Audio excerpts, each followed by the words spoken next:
ایام شہادت امیر المومنین معصومین علیہم الصلوۃ والسلام کی بارگاہ میں اور آپ تمام مومنین کی خدمت میں تعزیت پیش کرتا ہوں۔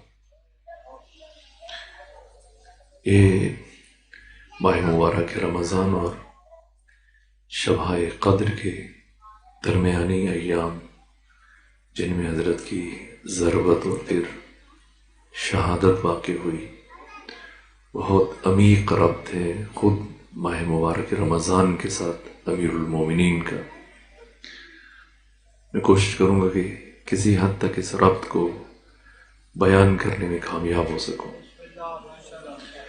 جو آیت مجیدہ میں نے آپ کے سامنے تلاوت کی، مشہور اور معروف آیت ہے سورہ مرک فصلت کی آیت نمبر 53، سنوریہم۔ اردو زبان میں ایک فعل ماضی ہے جو گزشتہ زمانے کو ہمارے لیے بیان کرتا ہے، اور ایک فعل حال ہے اور ایک فعل مستقبل۔ عربی زبان میں بھی ایسے ہے، البتہ عربی زبان میں ماضی کو بیان کرنے کے لیے ایک لفظ ہے۔ کوئی بھی کام اگر ماضی میں اس کے وقوع کو بیان کرنا چاہے، جیسے نصرہ اس نے مدد کی، ذہبہ وہ گیا، قتلہ اس نے قتل کیا، اکلہ اس نے کھایا، شاربہ اس نے پیا، یہ سب ماضی۔ اور کبھی آپ مستقبل اور حال کی بات کریں تو عربی میں ان دونوں زبانوں کو ایک ساتھ بیان کیا جاتا ہے، اس کے لیے فعل مضارع استعمال کیا جاتا ہے، جیسے ضربہ سے یضربو، یضربو دونوں معنی پائے جاتے ہیں، وہ مارتا ہے یا مارے گا، قتل یقتلو وہ قتل کرتا ہے یا قتل کرے گا، ذہبہ یذہبو، یذہب وہ جاتا ہے یا جائے گا، ینصر وہ مدد کرتا ہے یا کرے گا، یمنعو وہ منع کرتا ہے یا منع کرے گا۔ اگر آپ فعل مضارع کو حال کے ساتھ خاص کرنا چاہیں کہ بالکل صرف حال کا معنی دے، فعل حال کا، اس کے لیے پھر الگ لفظ لام مفتوحہ اس کے ساتھ ایڈ کر دیتے ہیں، اضافہ کر دیتے ہیں۔ اور اگر آپ چاہیں کہ یہ فعل مضارع مستقبل کے ساتھ خاص ہو، اس لیے عربی زبان میں دو لفظ ہیں، سین اور سوفہ۔ سین لگا دیں، سوفہ لگا دیں تو اب یہ مستقبل کو بیان کرتے ہیں، اب فعل حال کو بیان نہیں کرتا۔ مستقبل قریب کو بیان کرنا چاہیں تو سین ہے، اور تھوڑا فاصلہ کو بیان کرنا چاہیں تو پھر سوفہ ہے۔ ارا، یرا یہ فعل مضارع، اور اب اس کو اسی فعل مضارع پہ جب شامل کیا، سنوریہم، ہم انقریب، یہ مستقبل کا معنی ہو گیا، انقریب ہم اپنی نشانیاں انہیں دکھائیں گے، سنوریہم ہم انقریب انہیں دکھائیں گے، کیا؟ آیاتنا اپنی آیتیں۔ کہاں؟ فی الآفاق، الحق، یہاں تک کہ خود ان کے لیے آشکار ہو جائے گا اور روشن ہو جائے گا کہ وہ اللہ حق ہے۔ خدا تک پہنچنا، خدا تک رسائی، یہ انسان کی تخلیق کا ہدف ہے، چونکہ خدا کمال علی الاطلاق ہے، اور اللہ نے ہمیں کمال کے حصول کے لیے خلق فرمایا۔ یہ میں بارہا اس مطلب کو بیان کر چکا ہوں، ترقی الگ ہے، کمال الگ ہے۔ چاہے ہم قومی ترانے میں ہر روز ہمارے بچوں کو پڑھایا جائے، اور ہم بھی یہ مراحل پڑھ کے بڑے ہوئے، راہبر ترقی و کمال، اور شاید ہم یہ سمجھیں کہ ترقی اور کمال ایک چیز ہے، نہ، زمین آسمان کا فرق ہے۔ ترقی حرکت افقی، کمال حرکت عمودی۔ جب آپ افق میں سفر کرتے ہیں ایسے، یہ آپ ترقی، ارتقاء کہلاتا ہے۔ جب آپ عمود اور بلندی کی طرف سفر کریں تو یہ کمال ہے۔ ترقی کا تعلق مادی امور سے ہے، مثلا اگر پہلے ہم میں سے کسی کی تنخواہ 1 لاکھ ہے تو 2 لاکھ ہو جائے، کہا جائے گا اس نے ترقی کی۔ پہلے اگر وہ فرض کریں کہ ڈی سی ہے، اب وہ اس سے اوپر عہدہ اس کا آ گیا، کمشنر ہے، اب یہ چیف منسٹر بن گیا، پھر اور اوپر پرائم منسٹر بن گیا، پھر پریزیڈنٹ بن گیا، پھر فیلڈ مارشل بن گیا۔ ترتیب غلط تو نہیں کر رہا؟ ایسے ہی تو یہ ترقی، پہلے اگر اس کے پاس مثلاً $1 ملین تھے، اب $2 ملین ہو گئے. یہ مسلسل، پہلے چھوٹی گاڑی تھی یا موٹر سائیکل تھا، پھر کار لے لی، پھر 2 گاڑیاں، 3، پھر بڑی گاڑیاں. یہ ترقی کر رہا ہے. پہلے کرائے کے گھر میں رہتا تھا، اب اپنا گھر خرید لیا. پہلے چھوٹا گھر تھا، بڑا گھر کر لیا. پہلے اس کے پاس ایک مختصر پلاٹ تھا، اب بڑی اراضی اس نے کر لی. سونے چاندی، درہم دینار، روپے پیسے، رقم میں، ثروت میں، زمین جائیداد میں اضافہ. اور یہ کیا؟ یہ ترقی. ترقی کا انسان کی انسانیت سے کوئی تعلق نہیں. ہم ترقی کریں پھر بھی انسان ہیں، ترقی نہ کریں پھر بھی انسان ہیں. جو بڑے بڑے گھروں میں رہتا ہے وہ بھی انسان ہے، جو غار کے اندر رہ رہا ہے، چھوٹے گھر میں رہ رہا ہے، کرائے کے گھر میں رہ رہا ہے، وہ بھی انسان ہے. جو بڑی بڑی گاڑیوں میں سفر کر رہے ہیں وہ بھی انسان ہے، جو پیدل سفر کر رہے ہیں وہ بھی انسان ہے. ان میں سے کسی بھی چیز کا انسان کی انسانیت سے کوئی تعلق نہیں. اللہ نے ہمیں ترقی کے لیے خلق نہیں فرمایا. جیسے جیسے بالغی آتی ہے، اضافہ ہوتا ہے، یہ کمال ہے. اللہ نے ہمیں کمال کے حصول کے لیے خلق فرمایا. بالفاظ دیگر اگر میں اور آسان کروں اور سادہ لفظوں میں بیان کروں، قرآن مجید کی روح ہے یہ جملہ، جسے جتنا تکرار کیا جائے کم ہے، اور اسے لوح دل پہ نقش کرنا چاہیے. وہ یہ کہ اللہ نے ہمیں انسان بننے کے لیے، انسان پیدا نہیں کیا، بلکہ اللہ نے ہمیں انسان بننے کے لیے پیدا کیا. اللہ نے ہمیں کمال کے حصول کے لیے خلق کیا. ہم کمال پذیر ہیں. ملائکہ، فرشتے وہ کمال یافتہ ہیں، جس کمال مطلوب تک انہیں پہنچنا تھا شروع دن سے وہیں پہ. انسان کمال پذیر ہے، مسلسل ان مدارج کو طے کر رہا ہے، بن رہا ہے، ہو رہا ہے. ہم سب حالت سیر میں بھی ہیں، سین سے حالت سویر میں بھی ہیں، بن رہے ہیں. ہم سالک ہیں. سالک بھی خود ہیں، مسلک بھی خود ہیں، سلوک بھی خود ہیں، جادہ بھی خود ہیں، راہی بھی خود ہیں، منزل بھی خود ہیں. بن رہے مسلسل. ہم انسان پیدا نہیں ہوئے، انسان بننے کے لیے پیدا ہو. انسان بننے کے لیے اس کمال علی الاطلاق تک رسائی ناگزیر ہے. کمال علی الاطلاق اور کمال مطلق ذات اقدس الہ خدا سبحان. جیسا مرحوم اقبال نے کہا کہ تو ہے محیط بے کراں، میں ہوں ذرا سی آبجو. آبجو یعنی ندی. محیط بے کراں، بے کنار سمندر جس کا کوئی کنارہ نہ ہو، اس اتنی وسعتوں کا حامل. تو ہے محیط بے کراں، میں ہوں ذرا سی آبجو.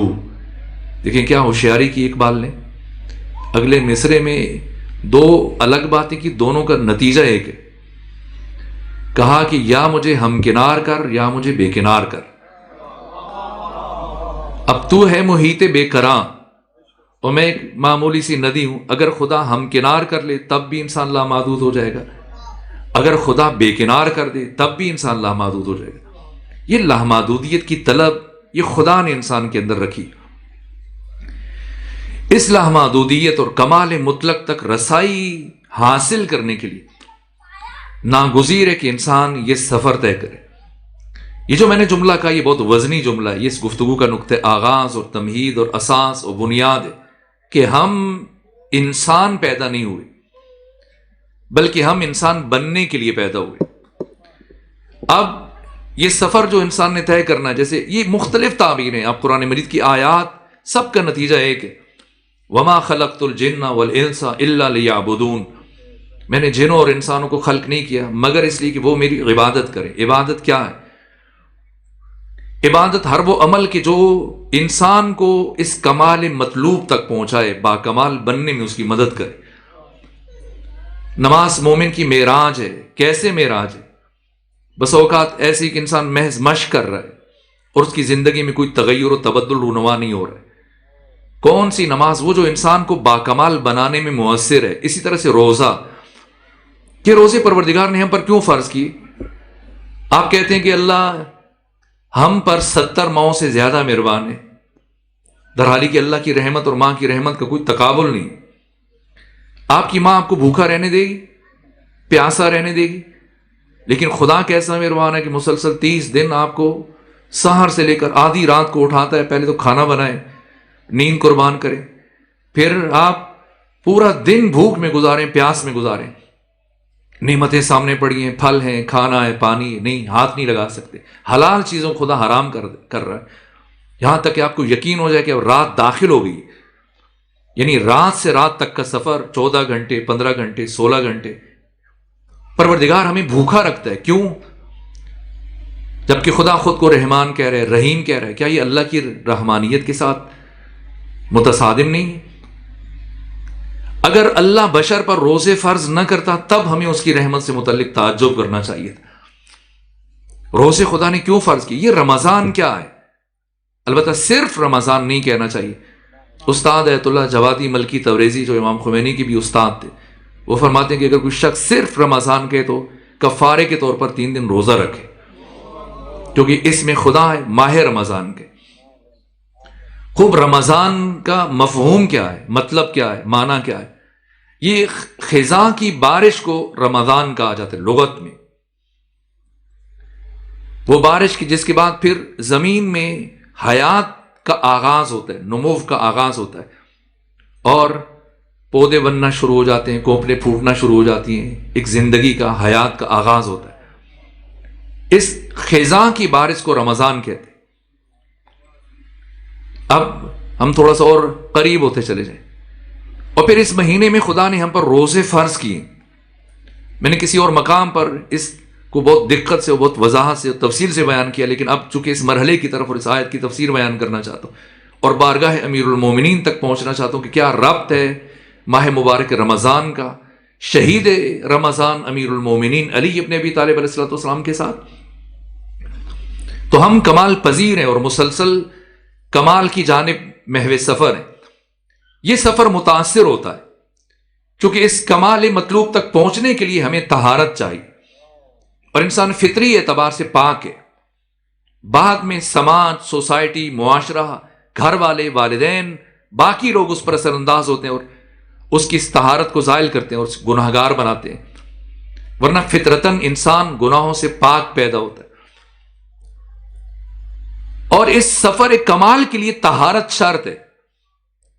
اس لیے آپ دیکھیں، آپ عید کے موقع پر 2 صورتیں پڑھی جاتی ہیں، عید فطر ہو یا عید ضحیٰ ہو، آپ رہنمائی فرما دیں کون کون سی 2 صورتیں پڑھتے ہیں؟ یہ نماز عید فطر جو واجب ہے، البتہ غیبت امام زمانہ میں آپ مستحب کی نیت سے پڑھتے ہیں، لیکن حقیقتاً یہ دونوں نمازیں واجب ہیں، اس لیے کہ حق امام ہے، تو جب تک حضرت کا ظہور نہیں ہوتا ہم انہیں مستحب کی نیت سے پڑھتے ہیں، لیکن جب آقا تشریف لائیں گے تو پھر یہی نمازیں واجب کی نیت سے پڑھی جائیں گی، جیسے کہ خود عہد رسول میں، عہد امیر المومنین میں یہ نمازیں واجب تھیں، اب مستحب ہیں کیونکہ امام کا حق ہے، اور جب امام آئیں گے تو خود یہ نمازیں وجوب کی نیت سے پڑھی جائیں گی۔ سو عید فطر ہو یا عید ضحیٰ، یہ جو ماہ مبارک رمضان جب مکمل ہوگا اور شوال کا آغاز ہوگا، 1 شوال کو آپ عید فطر کی نماز پڑھیں۔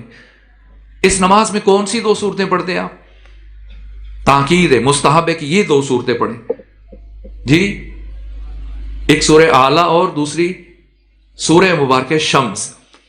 عجیب یہ ہے کہ سورہ اعلیٰ کا محور بھی وہی بات ہے اور سورہ شمس کا محور بھی وہی بات۔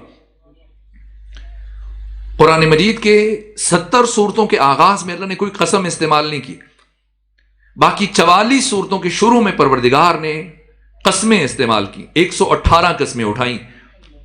کسی سورہ کے شروع میں ایک قسم ہے جیسے سورہ عصر، کہیں 2 قسمیں جیسے سورہ ضحیٰ، کہیں 3 قسمیں جیسے سورہ العادیات، کسی سورہ کے شروع میں 4 قسمیں اٹھائیں جیسے سورہ مبارکہ 3، کسی سورہ کے شروع میں 5 قسمیں اٹھائیں جیسے سورہ مبارکہ فجر، اور پھر سورہ فجر کے بعد ایک سورہ ہے جہاں اللہ نے سب سے زیادہ قسمیں اٹھائیں اور سورہ مبارکہ شمس ہے، کہ پروردگار نے مسلسل 11 قسمیں اٹھائیں، کل 15 آیتیں، اور 15 میں سے پہلی 7 آیات میں آدھے سورہ میں اللہ نے 11 قسمیں اٹھائیں، اور 11 قسمیں اٹھانے کے بعد اللہ نے صرف ایک بات کی، سب سے زیادہ قسمیں اٹھائیں اللہ نے قرآن کی اور ایک بات کی، والشمس وضحاها والقمر اذا تلاها والنهار اذا جلاها والليل اذا يغشاها والسماء وما بناها والارض وما طحاها ونفس وما سواها فألهمها فجورها وتقواها، اور پھر کیا؟ وہ ایک بات، یہ ساری قسمیں اٹھانے کے بعد کیا فرمایا؟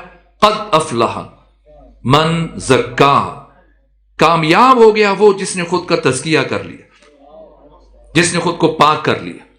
البتہ یہ پاک کرنا یہ التزامی معنی ہے۔ زکا یزکی، تزکیہ، زکات، اس کا مطلب کمال، لیکن کمال چونکہ پاکی کے بغیر ممکن نہیں ہے اس لیے ہم یہ التزامی معنی اس کا کرتے ہیں۔ تو کیوں آپ خود سوچئے گا کہ عید فطر کے دن عید الاضحیٰ، ان دونوں آیات کے موقع پر اللہ لازم قرار دے رہا ہے، تاکید کر رہا ہے کہ دو صورتیں پڑھیں۔ سورہ اعلیٰ اس میں بھی یہی فرما رہے پروردگار قد افلح من تزکا، سورہ شمس میں بھی اتنی قسمیں اٹھانے کے بعد پروردگار ایک بات کہہ رہے قد افلح من زکا، کامیاب ہو گیا وہ جس نے خود کو پاک کر لیا۔ اب یہ سمجھنا، پھر آپ فجر کی نماز پڑھ رہے ہیں، ظہر کی پڑھ رہے ہیں، عصر کی، قنوت کتنی مرتبہ پڑھتے ہیں؟ ایک مرتبہ۔ نماز عید میں قنوت کتنی دفعہ پڑھتے ہیں؟ 9 مرتبہ۔ پہلی رکعت میں 5 مرتبہ اور دوسری رکعت میں 4 مرتبہ، 9 مرتبہ قنوت پڑھ رہے ہیں۔ کیا پڑھ رہے ہیں قنوت میں؟ ایک بات، پورے قنوت میں ایک بات پڑھی جا رہی ہے۔ اتنے دن روزہ رکھوا کے پروردگار اب جیسے 29 دن 30 دن روزے مکمل ہوئے، اگلے دن آپ سے نماز پڑھواتا ہے۔ یہ دو صورتیں پڑھوا رہے، سورہ اعلیٰ، سورہ شمس، اور ہر سورہ ہر رکعت میں ایک میں 5، دوسری مرتبہ 4 مرتبہ آپ قنوت پڑھیں۔ قنوت میں کیا مانگے؟ اللہم اہل الکبریاء والعظمہ واہل الجود والجبروت واہل العفو والرحمہ واہل التقوی والمغفرہ اسألک بحق ھذا اليوم الذی جعلتہ للمسلمین عیدا ولمحمد صلی اللہ علیہ وآلہ ذخرا وشرفا وکرامتا ومزیدا، اور پھر محمد و آل محمد پر درود و سلام، ان تصلی علی محمد و آل محمد۔ اور صرف ایک بات، ان دو صورتوں میں بھی پروردگار ایک بات کہلوا رہا ہے، اور پھر قنوت میں بھی 9 مرتبہ مسلسل ایک بات ہماری زبان سے جاری کروا رہا ہے۔ کیا؟ ان تدخلنی فی کل خیر ادخلت فی محمدا وآل محمد، پروردگار تو مجھے ہر اس خیر میں داخل کر دے جس میں محمد و آل محمد کو داخل کیا۔ وان تخرجنی من کل سوء اخرجت منہ محمدا وآل محمد، اور مجھے ہر اس برائی سے، بدی سے دور کر دے جس سے محمد و آل محمد کو دور رکھا۔ یہ کیا ہے؟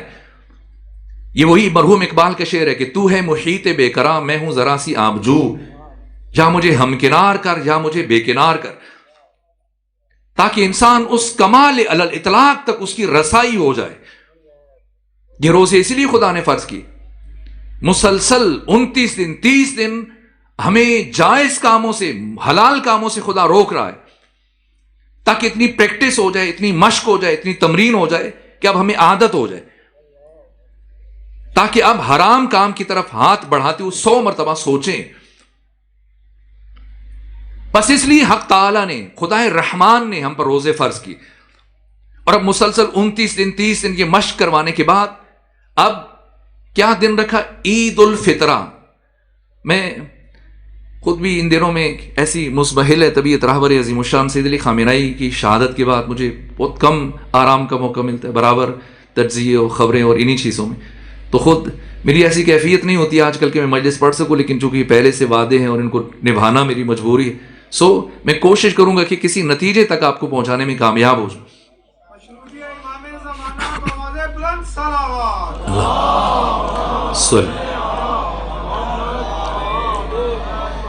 چونکہ ہم شبہ قدر کے درمیان ہیں اور مجھے مناسب لگا کہ آج میں یہ نسخہ آپ کی خدمت میں اگر عرض کر سکوں۔ عید الفطرہ، فطرہ، آپ اس کو عید فطرت کیوں کہتے ہیں؟ مثلا ہمارے یہاں تو بعض افراد اس کو چھوٹی عید کہتے ہیں، اور پھر عید الاضحیٰ کو بڑی عید۔ یہ تقسیم کس بنیاد پہ؟ شاید اس میں بڑے بڑے جانور ذبح کیے جاتے ہیں تو اسے بڑی عید کہا جاتا ہے، اور عید فطر میں چھوٹے جانور آپ ذبح کرتے ہیں تو اس کو چھوٹی عید کیوں نہ؟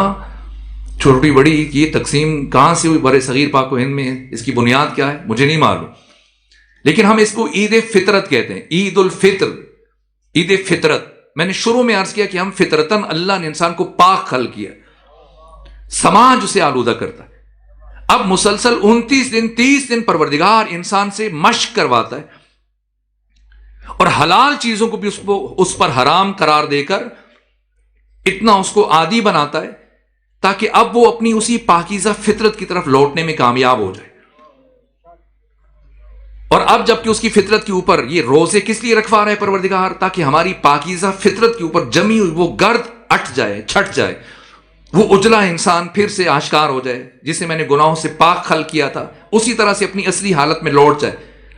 عید عود پلٹنے کے معنی میں بازگشت، عید الفطرہ یعنی فطرت کی طرف بازگشت، فطرت کی طرف پلٹنا، یعنی خدا 29 دن روزے رکھوا رہے 30 دن تاکہ بشر فطرت کی طرف پلٹ جائے، پھر سے پاک ہو جائے۔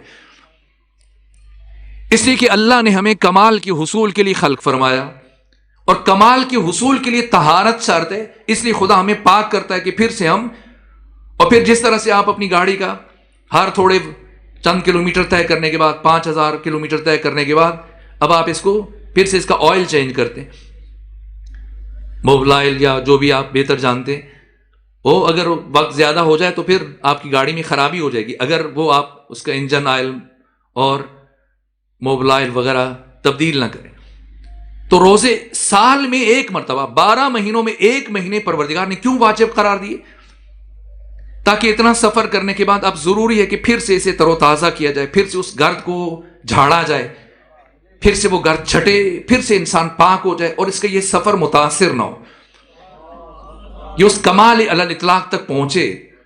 یہ جو میں نے آیت پڑھی کہ انقریب سنوریہم آیاتنا فی الآفاق، انقریب ہم انہیں اپنی نشانیاں دکھائیں گے آفاق عالم میں، وفی انفسہم ان کی جانوں کے اندر، حتی یتبین لہم انہ الحق، یہاں تک کہ انسان خود پکار اٹھے گا اور اس پر آشکار ہو جائے گا کہ وہ اللہ حق ہے۔ خدا تک پہنچنے کے لیے اس کی آیات کو، اس کائنات میں ہر شے حق تعالیٰ کی کسی نہ کسی اسم اور صفت کی تجلی، جس طرح سے بارش اسم مبارک نافع کا مظہر ہے، جس طرح سے ہوا اسم مبارک لطیف کا مظہر ہے، جس طرح سے باپ اسم مبارک رازق کا مظہر ہے، جس طرح سے ماں اسم مبارک خالق کا مظہر ہے، جس طرح سے طبیب اسم مبارک شافی کی مظہر ہے، جس طرح سے ملائکہ سبوح قدوس ان کے مظہر ہے، جس طرح سے آگ اسم مبارک قہار کا مظہر ہے۔ اس کائنات میں حق تعالیٰ کی یہ مظاہر ہے، اور پروردگار چاہتا ہے کہ انسان اتنا پاک کر لے، خود کمال مطلوب تک پہنچے کہ اس سے یہ طہارتیں اور یہ کمالات جو ظہور کریں کہ حق تعالیٰ کی صفات اس سے متجلی ہوں، اور انسان کو اس بام عروج تک پہنچانے کے لیے پروردگار نے 2 چیزیں بھیجی ہیں۔ مشکل مرحلہ تھا، یہ تمہید تھی، لیکن میں فلسفہ ارسال نور علی ابن ابی طالب آپ کی خدمت میں عرض کرنے کی کوشش کرنا چاہ رہا تھا کہ کیوں بھیجا پروردگار نے انسانوں کے درمیان علی ابن ابی طالب جیسی ہستی کو۔ علی ولی خدا ہیں، قرب خدا میں اللہ نے اپنے ولی کو زمین میں انسانوں کے درمیان کیوں اتارا، اور ہمارے ساتھ جو رشتہ استوار کیا امیر المومنین علی ابن ابی طالب کا، امامت کا۔ علی ولی خدا ہے، ہمارے ساتھ علی کا تعلق، رشتہ، یہ امامت کا رشتہ۔ خوب اس رشتے سے ہم کیوں کر استفادہ کر سکتے ہیں؟ 2 چیزیں بھیجی اللہ نے، ایک قرآن صامت ہے، ایک قرآن ناطق ہے۔ البتہ یہ 2 چیزیں نہیں، حقیقتاً ایک چیز ہے۔ علم خدا جب لفظوں میں ڈھلا قرآن بنا، جب پیکر میں ڈھلا علی بنے۔ فرق نہیں، عینیت ہے، وحدت ہے۔ ایک علم خدا کا نسخہ کتبی و کتابی ہے، ایک علم خدا کا نسخہ انفسی اور انسانی ہے۔ اگر قرآن انسانوں میں جائے تو علی کہا جائے گا، اور اگر علی کتابوں میں جائیں تو نام قرآن رکھ دیا جائے گا۔ آپ ہر روز ماہ مبارک رمضان میں قرآن مجید کی تلاوت کرتے ہیں، آپ سوچیے علی بھی تلاوت کرتے ہوں گے، اور جب علی کے سامنے قرآن کھلتا ہوگا تو کیا کیفیت ہوگی؟ مرحوم افسر عباس زیدی نے اس کیفیت کو بیان کرنے کی کوشش کی، کہا کہ رخ ان کا مقابل کی طرف بڑھتا تھا اور جوش عقیدت کا اسے چڑھتا تھا، اور جب سامنے آتا تھا علی کے قرآن، معلوم نہیں کون کسے پڑھتا تھا۔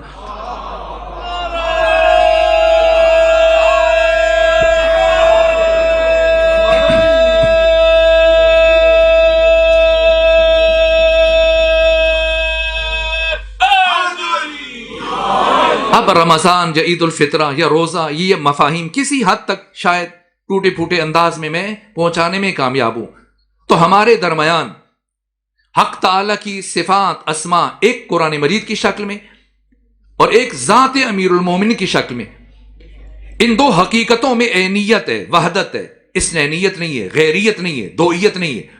علی وہی قرآن ہے، قرآن وہی علی ہے۔ دونوں کو پروردگار نے ہمارے لیے ہادی بنا کے بھیجا، لیکن قرآن اور علی میں ایک فرق ہے۔ قرآن بھی ہدایت کرتا ہے، علی بھی ہدایت کرتے ہیں، لیکن ہدایت کے دو مفہوم ہیں، ایک دو درجے ہیں، ایک اراء الطریق، ایک ایصال المطلوب۔ مثلا اگر آپ سے کوئی پوچھے کہ بھائی اسلام آباد کے لیے اگر مجھے آپ راستہ سمجھا دیں، تو آپ کہیں گے آئیے ادھر ٹرمینل ہے قریب، وہاں پہ چلے جائیے، بس ہوگی، بڑی گاڑی ہوگی، وہ اتنے بجے روانہ ہوتی ہے، آپ چلے جائیں اور پہنچ جائیں گے۔ اور دوسری مرتبہ آپ خود کہیں کہ چلو میرے پاس سواری ہے، میں تمہیں چھوڑ کے آ جاتا ہوں۔ ایک اراء الطریق ہے، ایک ایصال المطلوب ہے۔ ہدایت کا ایک معنی ہے راستہ دکھانا، یہ ایک درجہ، دوسرا معنی ہے منزل تک پہنچانا۔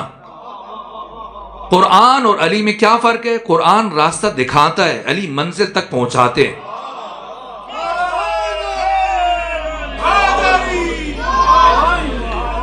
کیوں بھیجا پروردگار نے ذات امیر المومنین کو؟ علی کون ہے؟ میں نے عرض کیا کہ ہم انسان پیدا نہیں ہوئے، انسان بننے کے لیے پیدا ہوئے، اور انسان بننے کا سفر ناگزیر ہے کہ کمال علی الاطلاق تک ہماری رسائی ہو۔ کون لے کے جائے، کون پہنچائے؟ بشر کو خدا تک پہنچانے کے لیے حق تعالی نے جس ہستی کو روئے زمین پر اتارا، اس ہستی کا نام نور خدا علی ابن ابی طالب علیہ الصلوۃ والسلام، ذات امیر المومنین۔ کیوں خدا نے بھیجا؟ عالم لاہوت سے، عالم اسماء و صفات سے اپنے نور کو پیکر بشری میں، انسانی لباس میں ہم انسانوں کے درمیان اتارا، تاکہ ہماری انگلی پکڑیں اور ہمیں خود کے ساتھ لے کر دوبارہ اسی درجہ عروج پر لے کے جائیں جو انسانیت کی آخری منزل ہے۔ یہ جو آپ عید کے دن 9 مرتبہ دعا مانگتے ہیں، اللہم اہل الکبریاء والعظمہ، جو پوری حمد و ثنا کے بعد ایک جملہ، ادخلنی فی کل خیر ادخلت فی محمد و آل محمد۔ سلمان محمدی کے درجے تک بشر کیسے پہنچے کہ ادھر سے منا اہل البیت کی سند جاری ہو جائے؟ کون ہے سلمان؟ کہاں سے آئے؟ انہی کے مکتب رشد و ہدایت میں، ان کی صحبت کے نتیجے میں کس بام عروج تک پہنچے، اور اب خدا کی بارگاہ میں کس درجہ رفیع تک پہنچے کہ انبیاء رش کریں۔ سلمان محمدی کو وہاں پہنچانے والے کون ہیں؟ علی۔ مشکل مرحلہ تھا، لیکن کبھی کبھی مشکل باتیں بھی سن لینی چاہیے۔ اب ایک مرحلہ ہم نے طے کیا، اور بس 2 سے 3 باتیں اور عرض کروں اور گفتگو تمام ہو جائے۔ قرآن اراء الطریق کرتا ہے، علی ایصال المطلوب کرتے ہیں۔ قرآن ہمیں راستہ بتاتا ہے، دکھاتا ہے، سمجھاتا ہے، علی بشر کو منزل تک لے کے جاتے ہیں۔ علی کو خدا نے اس عالم لاہوت اور عالم اسماء و صفات سے، اپنے قرب سے اس کائنات میں بھیجا، اس عالم ملک میں، عالم مادہ میں، عالم ناسوت میں، کہ بشر کو اپنے ہمراہ لے کر وہاں پہنچائیں جو بشریت کی آخری منزل ہے۔ علی بشریت کی مشکل کشا۔ کیا نسخہ ارشاد فرمایا اس ضمن میں؟ بس ایک بات فرماتے ہیں، تخففو۔ مشکل باتیں، لیکن مجھے حیرت ہے کہ میں نے یہ بات آج کیوں شروع کی۔ شاید کچھ اور بیان کرنا تھا، لیکن بس ایسے ہی جی چاہا، اور میں نے چاہا کہ یہ پہلو عرض کر دیا جائے۔ ممبر تک آنے پر میرا ایسا ارادہ نہیں تھا۔ اب امیر المومنین بشر کے لیے وہ نسخہ تعلیم دے رہے، تخففو تلحقو۔ یہ نہج البلاغہ کا جملہ ہے۔ آج سے 1000 سال پہلے سید رضی نے نہج البلاغہ کو جمع کیا، مرتب کیا، مدون کیا، اور وہ فرماتے ہیں جب میں اس جملے پر پہنچا تو قلم میرے ہاتھ سے چھوٹ گیا اور میں وجد کی کیفیت میں چلا گیا، اور 3 دن تک نہج البلاغہ کی تالیف کا کام نہیں کر سکا کہ اتنے چھوٹے سے جملے میں جو صرف 2 لفظوں سے مل کے بنا، اتنی بلاغت، اتنی وسعت، اتنی جامعیت، اتنی گہرائی۔ علی فرما رہے ہم سب سے خطاب کر رہے ہیں، خدا نے مجھے کیوں بھیجا ہے؟ تمہیں وہاں تک پہنچانے کے لیے، اس پستی سے اٹھا کر اس بلندی تک لے جانے کے لیے۔ تو کیسے تم میرے ساتھ شامل ہو سکتے ہو؟ کیسے ابو ذر کے درجے تک آ سکتے ہو؟ کیسے مقداد بن اسود کے درجے تک آ سکتے ہو؟ کیسے ساسا بن سہان ابدی کے درجے تک آ سکتے ہو؟ کیسے میرے باقی ساتھیوں میں سے محمد بن ابی بکر ہیں، مالک اشتر نخعی ہیں، سہل بن حنیف ہیں، عثمان بن حنیف ہیں، ان باوفا ساتھیوں جیسے بن کر اس کاروان کا ممبر بن سکتے ہو، اس قافلے کا رکن بن سکتے ہو؟ کیسے؟ ایک نسخہ علی نے فرمایا، تخففو تلحقو۔ یہ ماہ مبارک رمضان کی روح ہے اگر یہ جملہ پہنچا سکو، اور بس اسی بھی بات سمیٹ لیں گے۔ یہ اتنا وزنی جملہ ہے کہ جس پر مستقل کتابیں لکھی گئیں، استاد ایت اللہ حسن زادہ عاملی نے اس پر کتاب تحریر کی۔ تخففو، ہلکے پھلکے ہو جاؤ، سبک بار ہو جاؤ، تلحقو، ملحق ہو جاؤ گے، مل جاؤ گے، ہلکے پھلکے ہو جاؤ، مل جاؤ گے۔ پہلی باتیں بھی تھوڑی سخت تھی اور اب سخت تر 2 سے 3 جملے، لیکن اب زیادہ زحمت نہیں دوں گا۔ علی کیا فرما رہے؟ دیکھیں، ایک ہم میں ہمارا وجود ہے، ہم انسان جتنے افراد بیٹھے ہیں مختلف سن و سال کے، تو یہ ہمارا وجود ہے جو ہمارے ہاتھ پاؤں پہ، سر، آنکھیں، یہ اعضائے بدن ان پر مشتمل ہے۔ کبھی آپ کو احساس ہوا کہ سفر کرتے ہوئے آپ 1 کلومیٹر سفر کریں، 2 کلومیٹر، 3 کلومیٹر، آپ کو یہ سر آپ کی گردن کے اوپر بوجھ لگنے لگ جائے؟ کبھی ایسے ہوا؟ نہیں، عام طور پر نہیں ہوتا۔ ایک صحت مند انسان کو اس کا سر اس کی گردن پر بوجھ نہیں لگتا، لیکن اگر کبھی انسان بیمار ہو جائے تو اپنا ہی سر اس کی گردن کے اوپر اس کو بوجھ لگنے لگ جاتا ہے۔ یہ نقاہت کی وجہ سے، کمزوری کی وجہ سے، بیماری کی وجہ سے۔ عام حالات میں نہ، یہ ہماری ذات کا حصہ ہے۔ بس پہلے خود انسان ہے، اور پھر اس انسان کے زندہ رہنے کے لیے، اس کی بقا کے لیے کچھ ضروریات ہیں۔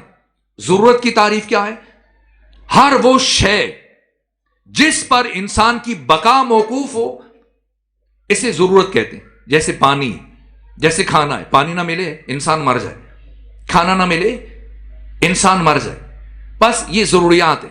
ضرورت ہر وہ شے جس پر انسان کی بقا موقوف۔ ایک صلوات بھیج دیجیے خاندان فاطمہ پر۔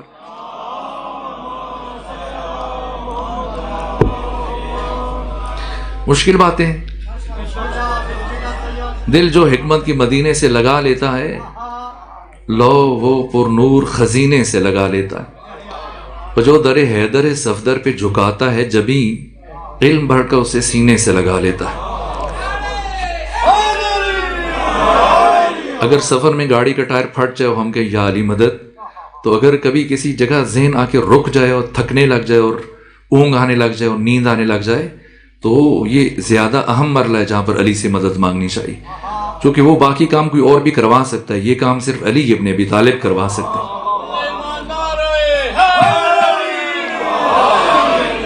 سب سے پہلے مرحلے میں خود انسان کا وجود، ہماری ذات ہے۔ پھر اس وجود کو باقی رکھنے کے لیے ضروریات ہیں۔ ضرورت کی تعریف میں نے کیا کی؟ ہر وہ شے جس پر انسان کی بقا موقوف ہو، اس کی ضرورت ہے۔ پھر تیسرے نمبر پر سہولت۔ سہولت جس کے بغیر بھی انسان رہ سکے، لیکن اس کے ہوتے ہوئے کام انسانی سے انجام پذیر ہو جائے۔ مثلا آپ یہ احمد پارک میں جو جگہ ہے، یہاں آپ آئے، یہ ٹانگیں آپ کے لیے ضرورت تھی، ان کے بغیر انسان شاید نہ پہنچ پاتا، لیکن آپ گاڑی سے آئے، یہ سہولت ہے۔ کم وقت میں آ گئے، جلدی آ گئے، آسانی سے آ گئے، تھکاوٹ نہیں ہوئی۔ سائیکل ہے، موٹر سائیکل ہے، یہ سہولت۔ اور چوتھی چیز جو نہ وجود کا حصہ ہے، انسان کی ذات کا حصہ بھی نہیں ہے، ضرورت بھی نہیں ہے، سہولت بھی نہیں ہے، اب وہ چلی جائے گی تزئینات میں۔ جیسے مثلا بہت ساری چیزیں یہاں پر آپ اپنے گھر میں گلدان رکھ لیتے ہیں، فانوس لگا لیتے ہیں، کیا آپ کی ذات کا حصہ ہے؟ آپ کی ضرورت ہے؟ آپ کی سہولت ہے؟ پنکھے سے آپ کو فائدہ پہنچ رہا ہے، ہوا دے رہے، لیکن فانوس سے یا ایک گلدان ہے یا ایسی سینری لگا دی آپ نے گھر میں، یہ تزئینات ہیں، ایک ڈیکوریشن پیس۔ اس کے بعد پھر پانچویں چیز، وہ نہ وجود کا حصہ ہے، نہ ضرورت ہے، نہ سہولت ہے، نہ تزئینات میں سے، پھر وہ لغویات میں کہلائے گی۔ لغو بیہودہ چیز، جیسے مثلا وہ انسان سگریٹ اٹھا کے اس کو پینا شروع کر دے، سو اس کا شمار پھر لغویات میں ہو جائے۔ تو اب آپ مجھے بتائیے کہ اگر ہم نے، مولا متقیان کیا فرما رہے؟ تخففو تلحقو، ہلکے پھلکے ہو جاؤ، سبک ہو جاؤ، ملحق ہو جاؤ گے، مل جاؤ گے۔ علی کیا کہنا چاہ رہے ہیں؟ مثلا فرض کریں اگر ابھی یہاں پر اس سین میں مجلس ہوتی ہے، میں پچھلے 3-4 سالوں سے یہاں حاضر ہو رہا ہوں، یہیں پر ہم سب جمع ہوتے ہیں اور سنتے ہیں، سناتے ہیں۔ فرض کیجئے کہ اب جگہ تو یہی ہے، یہ طول میں تو نہیں پھیل سکتی، تو اب مومنین کی تعداد بڑھنا شروع ہو جائے مثلا، تو اب مجبور ہو کر یہاں کی جو منتظمین ہیں بانیان کے، چلے ایک اور منزل اس کے اوپر آ جائے، تاکہ کچھ ایک پہلی منزل میں کچھ دوسری میں آ جائے، اور اگلے سال اور بڑھیں اور لوگ مکتب اہل بیت قبول کریں اور اس سم چل پڑیں، تو ایک اور منزل کا اضافہ کرنا پڑ جائے، اور ہر سال کرتے کرتے پھر 100-200 منزلیں یہاں پر، ظاہر ہے کہ دائیں بائیں تو گھر ہیں، ان کو تو نہیں توڑا جا سکتا، اب اوپر لے کے جائیں گے۔ اگر آپ نے آخری 200-250 منزل سب سے اوپر پہنچنا، اب آپ مجھے بتائیں کیسے جائیں گے؟ کیسے جائیں گے؟ لفٹ نہیں ہے، مثلا پاکستان میں بجلی کی مشکل ہے، لوڈ شیڈنگ چلتی ہے، اب آپ نے سیڑھیوں سے جانا ہے، تو کیسے جائیں گے؟ اس کے لیے آپ ہمت جمع کریں گے اور چل پڑیں گے، اور کوشش کریں گے کہ تھوڑا سا پانی کی ایک بوتل رکھ لیں کہ کہیں تھکاوٹ ہو، گھبراہٹ ہو، تھوڑا سا پانی پی۔ لیکن اگر کوئی کہے کہ نہیں، کچھ کیک بھی اٹھا لے، تھوڑے سے پھل بھی اٹھا لے، کچھ اور چیزیں بھی اٹھا لے، اور تھوڑا بیچ میں ریسٹ کر لے، تو ایک بستر بنا لے، کمبل اٹھا لے، تکیا اٹھا لے، بڑھتے بڑھتے 1-1.5 من 2 من وزن اپنا بنا لے کہ یہ بھی ہونا چاہیے، یہ بھی ہونا چاہیے۔ اب بتائیں یہ پہنچ پائے گا؟ کبھی نہیں پہنچ پائے گا۔ 10-20 منزلیں طے کر کے تھک جائے گا، اس کا سفر ادھورا رہ جائے گا، منزل تک نہیں پہنچ پائے گا۔ اب سمجھنا ہے، فلسفہ مثال تقریب ذہن میں میں نے بات سمیٹ دی۔ اب سمجھے کہ منزل کتنی طولانی، کہ ہم نے اسفل السافلین سے اٹھنا ہے، اس عالم ناسوت سے، اور کہاں جانے؟ اعلیٰ علیین میں، جو قرآن نے بیان کیا، اس انتہائی بلندی پر، قرب خدا میں۔ یہ بشر کی منزل ہے۔ میں نے کہا ہم انسان پیدا نہیں ہوئے، انسان بننے کے لیے پیدا ہوئے، اور انسان کیسے بنے گا؟ معرفت پروردگار، قرب پروردگار، کمال علی الاطلاق تک رسائی۔ اتنا طولانی سفر ہے، اس سفر میں اگر انسان کہے کہ یہ بھی اٹھا لے، یہ بھی اٹھا لے، یہ بھی اٹھا لے، تو پھر شاید وہ ایک قدم بھی طے نہ کر سکے، اور سفر جہاں شروع ہوا وہیں پر ختم ہو جائے گا۔ اب سمجھنا ہے کہ علی کیا فرما رہے ہیں، تخففو تلحقو، کہ مجھے خدا نے اپنے قرب سے اس عالم ناسوت میں تمہاری انگلی پکڑ کر تمہیں اپنے ساتھ لے جانے کے لیے وہاں بھیجا ہے۔ اگر کوئی میرے ساتھ شامل ہونا چاہتا ہے تو اس کا نسخہ ہے کہ سبک بار ہو جاؤ، ہلکے پھلکے ہو جاؤ، دنیا کی محبت کو دل سے نکال دو، ملحق ہو جاؤ گے، میرے قافلے میں اس کاروان کا ممبر بن جاؤ گے، پھر میری ضمانت ہے تمہیں کمال مطلوب تک پہنچانا، خدا تک پہنچانا۔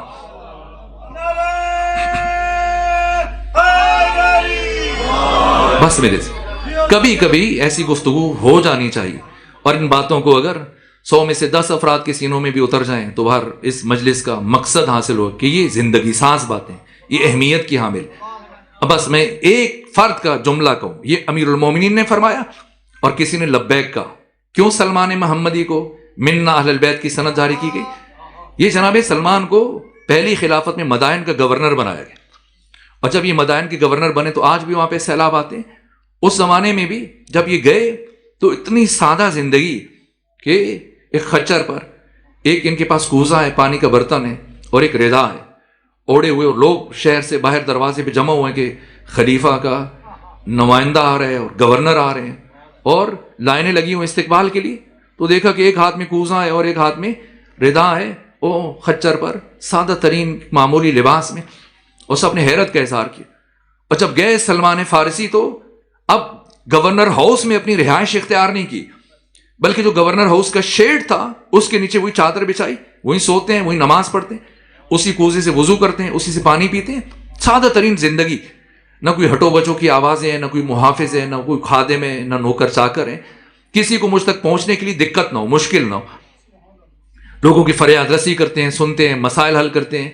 یہ زندگی گزاری، 1.5 سال رکے مسلسل یہ جناب سلمان فارسی، اور پھر وہاں سے جب پلٹنے لگے، واپس آنے لگے، تو ایک مرحلے پر وہاں سیلاب آیا، اور جب سیلاب آیا تو لوگ بہہ رہے ہیں، کوئی اپنی بھینس بچاتے ہوئے، کوئی اپنی گائے بچاتے ہوئے، کوئی اپنا مال اسباب سمیٹتے ہوئے، خود بھی ڈوب گیا، ہلاک ہو گیا۔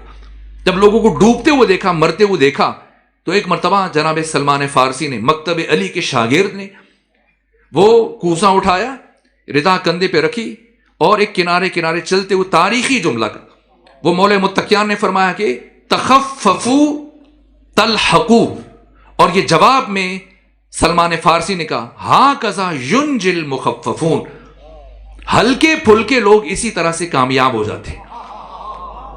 بس میرے عزیزوں، خود یہ ماہ مبارک رمضان، اگر کوئی شبہ قدر کی روح کو سمجھنا چاہتا ہے، ان گہرائیوں کو سمجھنا چاہتا ہے، کما حق ہو، اگر کوئی روزے کی حکمت کو درک کرنا چاہتا ہے، کوئی خود سے ملنا چاہتا ہے، کوئی خدا تک پہنچنا چاہتا ہے، تو اس کے لیے خود کی اعتکاف کیا ہے۔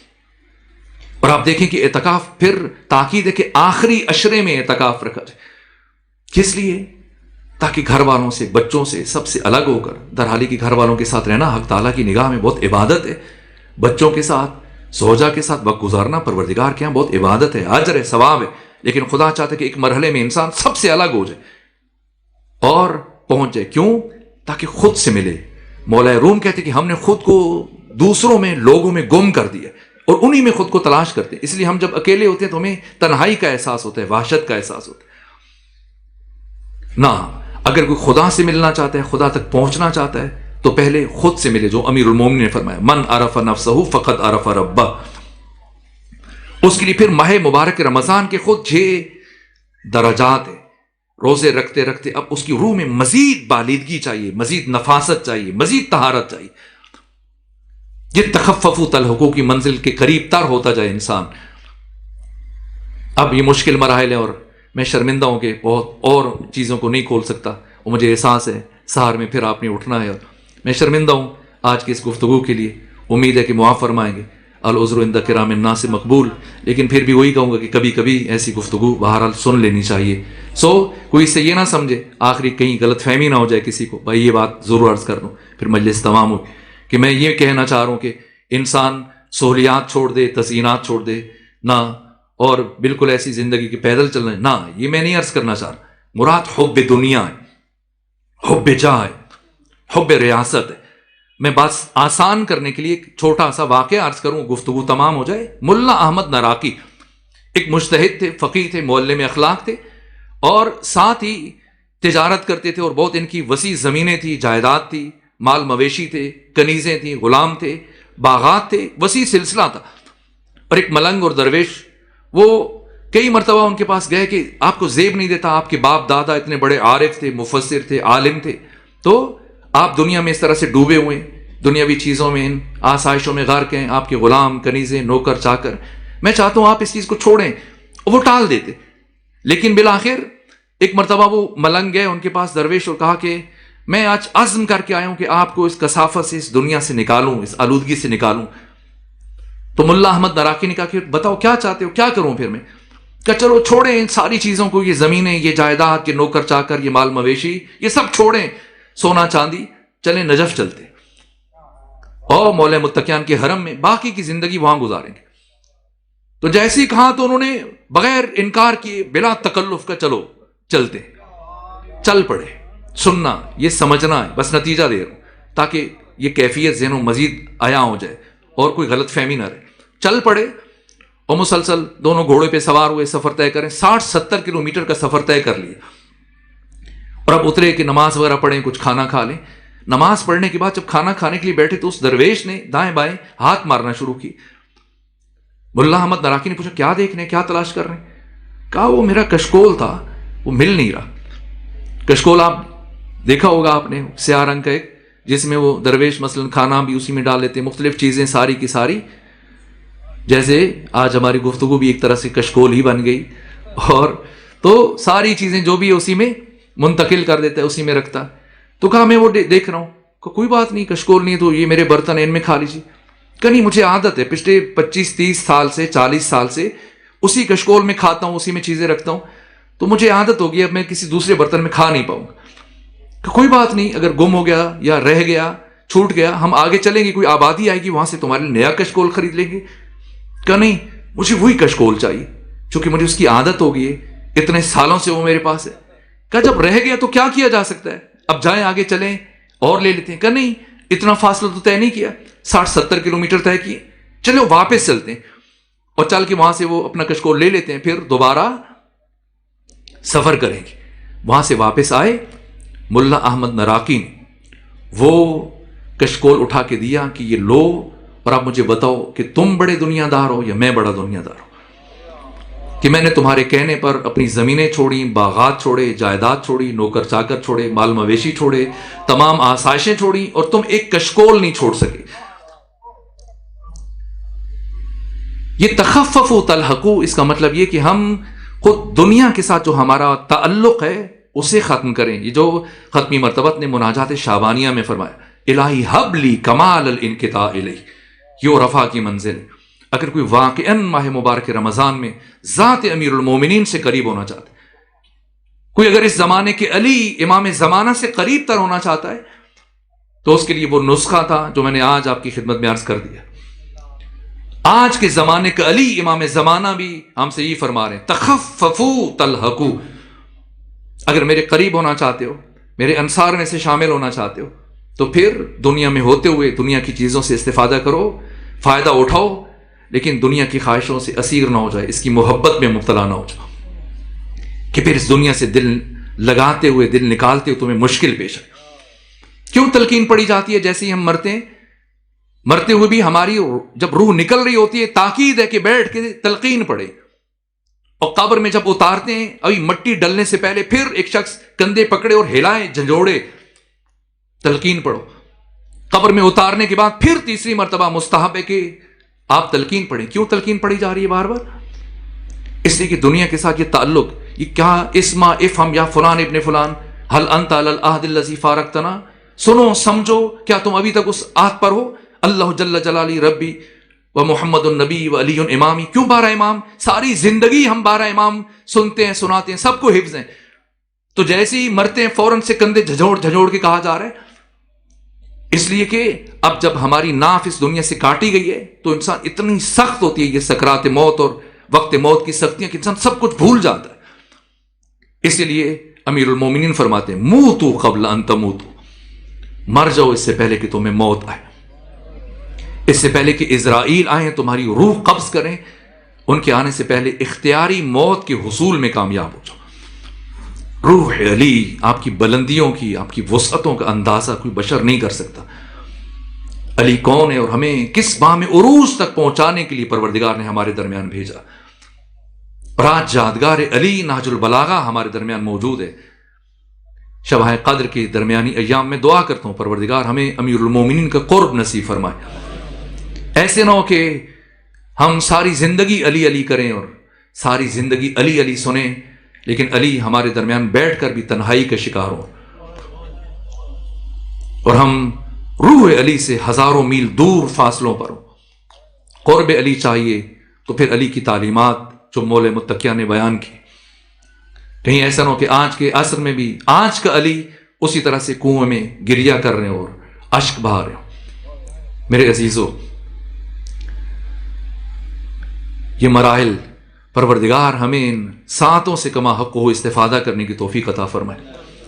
مجھے چونکہ شاید پھر قریب دوبارہ آپ کی خدمت میں حاضر ہونے کا شرف حاصل نہ ہو، میرے دل میں ایسے یہ خواہش ہے کہ آپ کا حق بنتا ہے.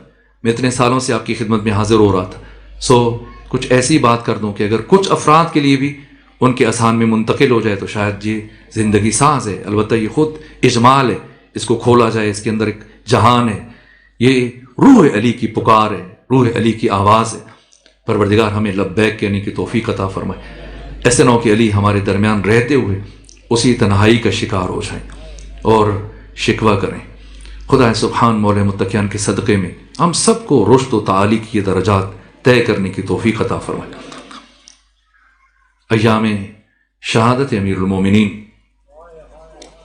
اور 19 کی شب میں جب آپ نے افطار کیا، اپنی چھوٹی بیٹی زینب کبریٰ کے ہاں افطار کیا. بیٹی ہیں، خواہش تو ہے کہ دنیا کی ہر نعمت اپنے بابا کے لیے دسترخوان پر سجا دیں، لیکن مزاج آشنا ہے، جانتی، اس لیے زیادہ پھل یا چیزیں نہ، بس 2 چیزیں رکھی. ایک جو کی روٹی رکھی ہے اور ساتھ میں دودھ رکھ دیا. تو مول متقیہ نے کیا جملہ ارشاد فرمایا کہ بیٹی زینب ام کلثوم، دونوں بیٹیوں کا نام زینب ہے، ایک زینب کبریٰ ایک زینب صغریٰ. جناب زینب صغریٰ کو ہم جناب ام کلثوم کہتے ہیں. کہ بیٹی ام کلثوم، آپ تو جانتی ہیں کہ آپ کے بابا نے زندگی میں کبھی 2 کھانے ایک ساتھ نہیں کھائے. جی علی، ایک اٹھا لیجیے.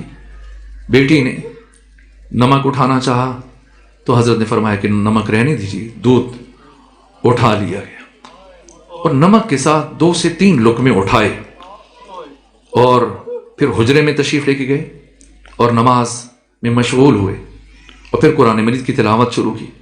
سورہ مبارکہ مریم کی تلاوت کی، سورہ مبارکہ العنکبوت کی تلاوت کی، سورہ مبارکہ دخان کی تلاوت کی. پھر پلٹ کر گھر کے سین میں آتے اور برابر آسمان کی طرف دیکھتے. پھر لا حول ولا قوت الا باللہ پڑھتے ہوئے دوبارہ حجرے کے اندر تشریف لے جاتے، پھر کچھ دیر ذکر کرتے ہیں، عبادت کرتے ہیں، تلاوت کرتے ہیں، پھر گھر کے سین میں آ جاتے ہیں۔ جب بیٹی نے باپ کی کیفیت دیکھی تو مضطرب ہو گئی، بے چین ہوئی اور گھبرا کر کہا بابا میں نے آج تک زندگی میں کبھی پہلے آپ کی حالت نہیں دیکھی، کیا وجہ ہے؟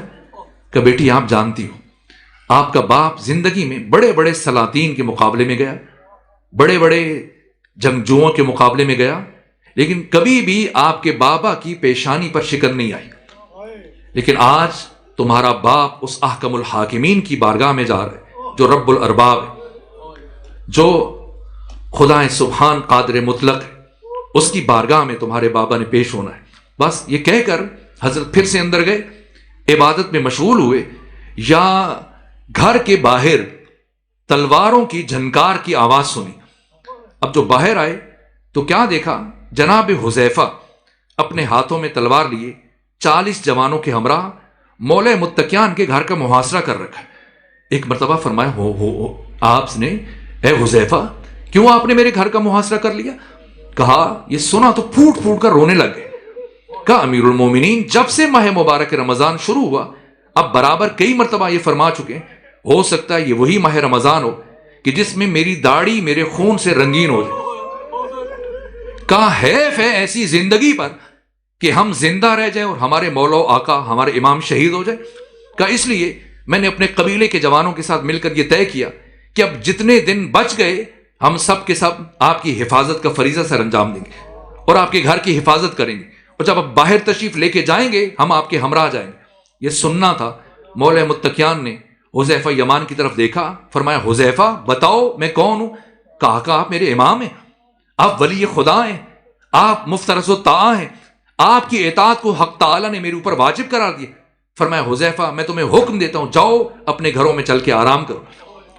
دل ناخواستہ جناب حذیفہ اپنے ساتھیوں کی ہمراہ چل پڑے، لیکن حذیفہ روایت کرتے ہیں کہ میں مڑ مڑ کر امیر المومنین کے چہرے کی طرف دیکھ رہا تھا کہ مبادا کہیں یہ وہی رات نہ ہو کہ جس رات کے لیے برابر اتنے دنوں سے مولا متقیان ہمارے لیے یہ جملے کہہ رہے تھے۔ یہاں تک کہ میں گھر پہنچا اور جیسے ہی میں گھر پہنچا تو میری زوجہ نے مجھ سے یہ کہا کہ آپ تو علی کی محافظت کے لیے گئے تھے، کیوں ایسے واپس آ گئے؟ تو میں نے کہا کہ مولا متقیان نے خود منع کیا تھا اور خود بھیجا ہے۔ کہا اگر آج کی شب میں آپ کی مولا کو کچھ ہو جائے تو قیامت کے دن رسول اللہ کو کیا منہ دکھاؤ گے؟ قیامت کے دن سیدہ زہرا کو کیا منہ دکھاؤ گے؟ کہا کہ اگر مولا کا حکم نہ ہوتا میں کبھی واپس نہ آتا اور کوئی میرے آقا کو گزر نہیں پہنچا پائے گا، وہ فاتح خیبر ہے، وہ قاتل مرحب ہے۔ یہ کہتے ہوئے جناب حذیفہ نے اپنی تلوار دیوار کے ساتھ آویزاں کی اور تکیے پر سر رکھا، لیٹے دعاؤں کی تلاوت کرتے ہوئے کچھ لمحوں کے لیے جناب حذیفہ کی آنکھ لگ گئی۔ اب جب آنکھ کھلی تو کیا منظر دیکھا؟ جناب حذیفہ کی زوجہ ان کے کندھے ہلا کر جگا رہی ہے، حذیفہ اٹھو، مسجد کوفہ سے کچھ آوازیں آ رہی۔ اب جب حذیفہ اٹھے تو مسلسل مسجد کوفہ سے آواز بلند ہو رہی تھی، تہدمت واللہ ارکان الہدا الا قد قتل علی المرتضی۔ ایک مرتبہ ننگے پاؤں دوڑے دوڑے حذیفہ پہنچے مسجد کوفہ میں، کیا دیکھا؟ مولا متقیان کا سر شگافتہ ہے۔ جس طرح سے آپ ماہ مبارک رمضان میں تلاوت کے لیے قرآن کھولتے ہیں، اس طرح سے علی ابن ابی طالب علیہ السلام کا سر شگافتہ ہے۔ یہ منظر دیکھا۔ ایک مرتبہ حضرت پر ضرب چلانے کے بعد عبد الرحمن ابن ملجم مرادی یہاں سے بھاگ چکا تھا، لیکن کچھ افراد گئے جا کر اس کو گرفتار کیا، پکڑ کے لائے واپس، اور مولا متقیان کے سامنے جب بٹھایا گیا حضرت نے عبد الرحمن ابن ملجم کی طرف دیکھا، فرمایا عبد الرحمن بتا کیا میں تمہارا اچھا امام نہیں تھا؟ لیکن اب خوف اور ڈر کی وجہ سے عبد الرحمن ابن ملجم مرادی کچھ کہہ نہیں پا رہا تھا، یہاں تک کہ وہ دودھ یا شربت جو مولا متقیان کو پیش کیا گیا تھا، حضرت نے وہ دودھ کا جام یہ عبد الرحمن کی طرف بڑھایا۔ تاریخ انسانی مولا متقیان کے اس اخلاقی معجزے کو کبھی فراموش نہیں کر سکتی، جو اپنے قاتل کو شربت کا جام پیش کرے۔ اور پھر جب بات کی کہ بتا کیوں مجھ پر حملہ کیا، تو ایک مرتبہ عبد الرحمن کچھ کہنا چاہتا ہے لیکن زبان خشک ہے، یہاں تک کہ حضرت نے محسوس کیا چونکہ اس کو رسیوں میں باندھ دیا گیا تھا، تو اب اس کیفیت میں حضرت نے فرمایا کہ اس کی رسیوں کو کھول دیا جائے، مجھے گوارا نہیں کہ میرے قاتل کو یوں رسیوں سے باندھا جائے۔ میں دست ادب جوڑ کر صرف ایک جملہ آقا کی بارگاہ میں عرض کروں گا، آقا آپ کو گوارا نہیں کہ آپ کے قاتل کو رسیوں سے باندھا جائے. کیسے برداشت کیا ہوگا جب اسی کوفہ میں آپ کی بیٹیوں کو، آپ کے نواسوں کو، آپ کی پوتیوں کو ایک رسی میں 12 افراد کے گلے اس طرح سے کبھی عبید اللہ ابن زیاد کے دربار میں پیش کیا جائے، کبھی یزید کے دربار میں پیش کیا جائے. الا لعنت اللہ علی القوم الظالمین.